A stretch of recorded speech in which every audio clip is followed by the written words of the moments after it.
up guys, welcome back. Aparna Chandran here, and today I want to talk about body dysmorphia, body image issues, why and how I got into that mindset, why so many women right now have that mindset, and 4 tips for you to get over body dysmorphia and body image issues if you have them currently, and hopefully it helps you out.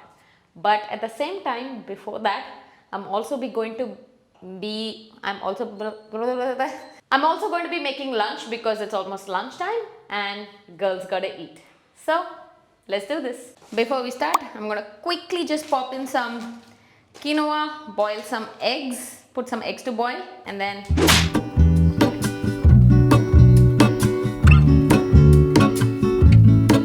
there is a life I lead in this city, hurrying to cut my teeth. I can take what I need to get by. It doesn't make it easy. The other piece of my heart moves slow, somewhere in the great unknown. When I return from the afterglow, will you carry me like I am whole again? well, that's lunch guys. I have like a cup of quinoa, maybe more, maybe less, 2 eggs, just sauteed some broccoli, spinach, tomatoes and onions together because that's what I had in the fridge. It's almost the end of the week and yeah, I'm running out of groceries, and I think there's almost an entire floret of broccoli, but I don't know if I'll finish it all. But anyways, let's get to it. This is a video that I really strongly wanted to share because for about 10 or 15 years of my life almost, I've always gotten comments saying I'm too thin, I play sports too much, I work out too much, I don't act like an ideal girl in her 16s or like teens or 20s should. I have too many bruises, too many scars because of sports. I shouldn't have left dance. I was a trained classical dancer, by the way. I shouldn't have left dance for sports because that's not what girls do, and my skin is too rough, I don't talk right, I don't behave right, my body language is too aggressive, and it just triggered me and still triggers me so much, and it's so annoying to see that so many other women go through the same thing, and it's just insane. Now I am going to speak solely from my experience and from what I've seen happen to other women, other friends, other acquaintances, and this is by no means to say that it's not different elsewhere or something different does not happen to anybody else. It's just my perspective, so I'm just putting it out there. I do want to say though that the fitness space, me included, does incorporate an aspect of aesthetics. Like, I'm not gonna lie, I do work out to look good, but for someone who had an eating disorder, major body dysmorphia, major body image issues, I feel personally that I've come a long way in how I perceive my body, and it's totally alright to want to work out to look good as long as it doesn't rule your life or anybody else's for that matter. And now that that is out of the way, like I said, I do want to share this video because of my personal experiences, but also more importantly, number 2, right now a part of my job is to help other women get out of this body dysmorphia rut and work out and eat well for different health reasons.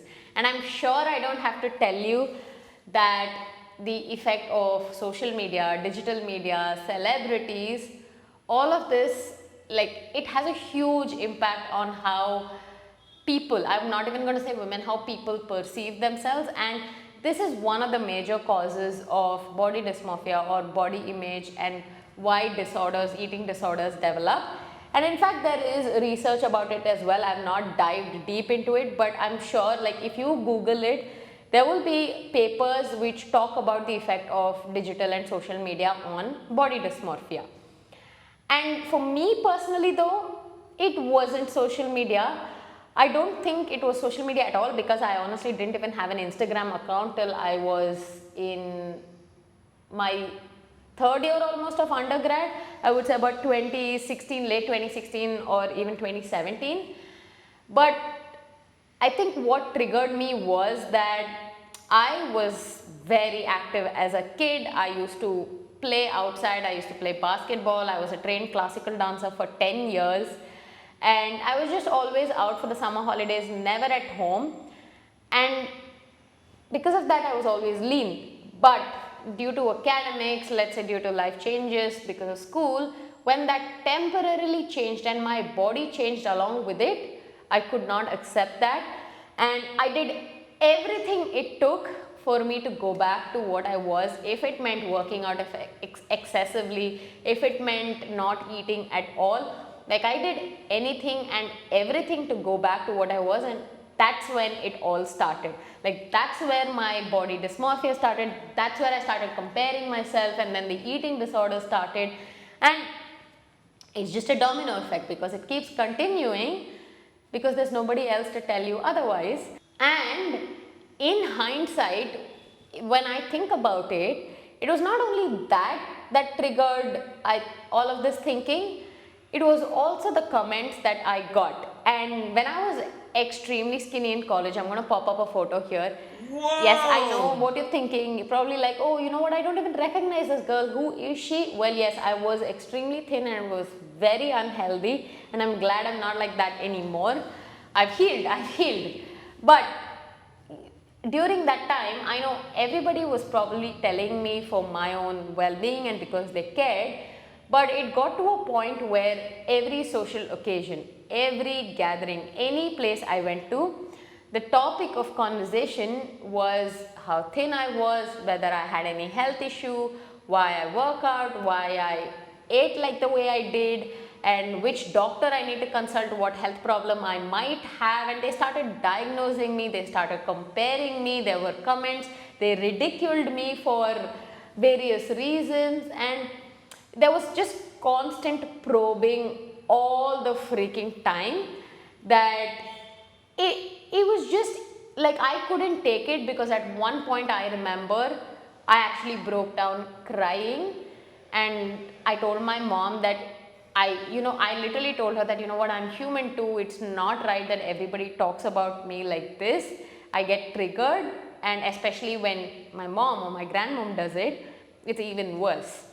And I've seen so many other women go through this on a smaller or larger scale, and because of which they start demeaning themselves, they start comparing themselves to what they see on social media, online, digital media, and they start putting themselves down, they start thinking of themselves as unworthy, and it just keeps getting aggravated.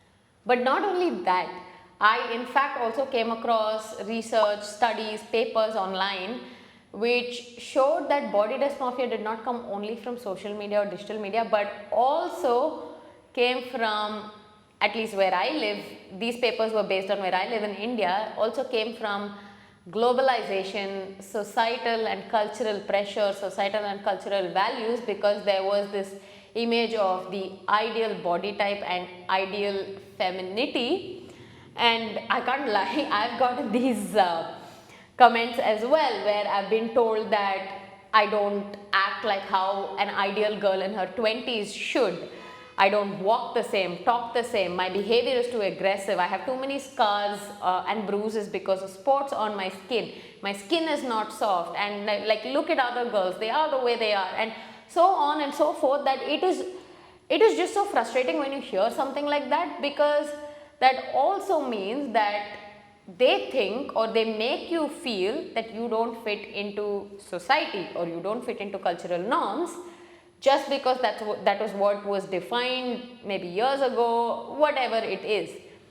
And it takes away the identity of the person. Coming back though, this is what causes eating disorders, over-exercising, practicing unhealthy habits which can be harmful to the body. And I'm not happy to say that I did these things too, but I actually at least learned from it the hard way.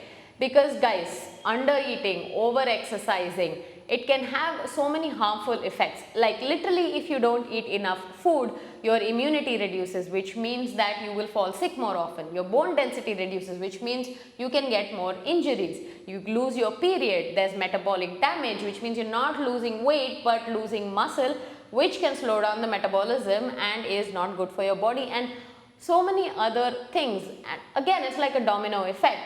So if you are someone who is going through this right now, know that it's a long process, it's not easy, and it's very easy for me to talk about it right now that I'm at least a little bit better off than what I was before.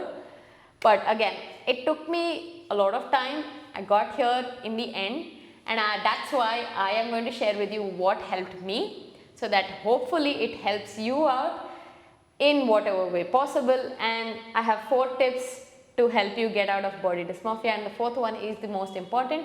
So I hope that it relates to you and it does help you out. Okay, first thing is that I was truly exhausted and tired all the freaking time. Like, I was active, I was playing basketball, I was walking around in college, I had enough energy to do those things, but outside of that, I just felt like I wanted to sleep all the time. I was so exhausted and I wasn't eating, obviously, so that's a given.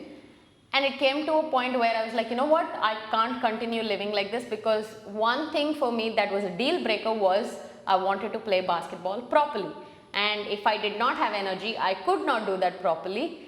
So that was like a trigger for me to double down, sit down and be like, you know what, I have to eat because I need to play. So I guess find something that you love, that's a deal breaker for you, that cannot go away no matter what. Focus on that, double down on that, and try and change your lifestyle towards that. It can be any goal, it can be your career, it can be passing some exam, it can be building a business, whatever it is, you need certain things for you to be able to work towards that goal. So if you, like me, have an eating disorder, then know that eating is going to give you fuel, so you will be able to work towards that goal better. So that's the number one thing that helped me out. Number two, I was also tired of not being able to eat. Like, just look at this bowl of goodness, and who doesn't want to eat? Like, all the desserts, all that yummy food, home cooked, rich, indulgent, healthy as well. Like, it's just tiring to not eat at all. Like, who doesn't want to eat? You only have one life, and food is literally fuel. It's going to help you do anything and everything in life. I didn't want to be that person who went out to social occasions and not eat. I didn't want to be that person who always thought about food because I was restricting myself and then ended up binging. So I think that mindset sort of like switched a bulb, or like flipped a switch in my head, and I was just like, you know what, I want to be able to eat, because I also was like a huge foodie when I was back in school. Me and my friends were actually we struck up a conversation the other day, and we were reminiscing, and in school I could finish like a box of brownies in 10 minutes. That was it. I was such a huge foodie, and yeah, I just want to be able to eat like that, train hard, and just live my life without having to always be consistently thinking about food, thinking about what I'm eating, whether it's good and bad foods, how many calories it is. Nope, I didn't want that. I didn't want that mental pressure. So that was another thing that I wanted to get out of. Number 3, now this one's very important. I had to shut out all the comments that I was getting from anybody and everybody. Whether it was positive, whether it was negative, I did not let that affect me. I had to learn to not let that affect me, because at the end of the day, no matter what you do, someone's going to say something. Like, when I was skinny before, and people who knew me from back then, when they see me now, they're like, oh, you've gained weight, you've become fat. And people who know me now and then see my photos from before tell me that I look healthy. And right, like, it's people are going to say something no matter what, and I get comments like, oh, you were more fit before, you looked more athletic before, you don't look so athletic anymore. I just had to shut out all of these comments, because at the end of the day, what I think matters the most, how I perceive it matters the most, and it's the same for you. So you do what you need to do to feel good, to look good in your eyes, and then automatically the acceptance will come through, and you won't be bothered by other people's comments anymore. And I know it's hard, because it's more hurtful when it comes from family and very close friends, but there is no other way about it. You just have to be like, you know what, I'm Zen mode. I don't want to think about what anybody else is saying. I'm gonna do what I want to do. And lastly, the most important point, acceptance. Look, if you are going through the journey that I went through where you're trying to eat more, trying to work out less, know that you need to accept that your body is temporarily going to change. You might gain weight, you might build a little bit more muscle. You might not exactly look the way you want to. Your digestion might not be the way you want it to be. You might feel full at times, and this discomfort will be there for a short period of time, but it's temporary, and you need to accept the fact that your body might be uncomfortable for that period of time, because only beyond that will you get to where you actually want to get to. And the other thing is, it's hard to have this acceptance, especially when somebody else says something, because even now if somebody suddenly tells me, hey, you know what, you look a lot more muscular, you look bulky, you don't look like an athlete, it kind of triggers me, and I look at myself and I'm like, oh, is it really? Should I stop eating again? Should I do a little bit more cardio and things like that? But again, that goes away like this, because I know how it was when I used to do that, and I know that I accepted that my body would change and just embraced it. So it's very important that you accept that your body, that your mind, that so many other things might change. You might feel uncomfortable, but if you keep being consistent on that recovery journey, on getting out of that rut, then eventually it's going to be all better, all good. Given all this, I do have to tell you that it is going to take time. I can't lie, it took me years. But if you are on the recovery journey, just keep going, do not stop, because you know what is there at the end, and you know how you were before, and you probably do not want to get back to that. And look, social media is always going to portray ideal beauty standards, this and that, and people are always going to comment and judge no matter what, sometimes out of jealousy, sometimes because they have no other better job to do and they just like poking their noses in someone else's life. But it's okay, you just do you, continue on that recovery journey, do what needs to be done for you to feel great, look great in your eyes, and everything will fall in place. And I hope that these 4 tips did help you out. I'm also going to be putting down a lot more papers in the description box below, which you can read if you are interested. And if you anytime want to strike a conversation about this, if you feel like, you know what, there's something that you want to share, or you're on this journey and you're a little bit confused, you want some tips, you want to talk about how I did it completely, then feel free to. My messages are always open, the comments below are always open.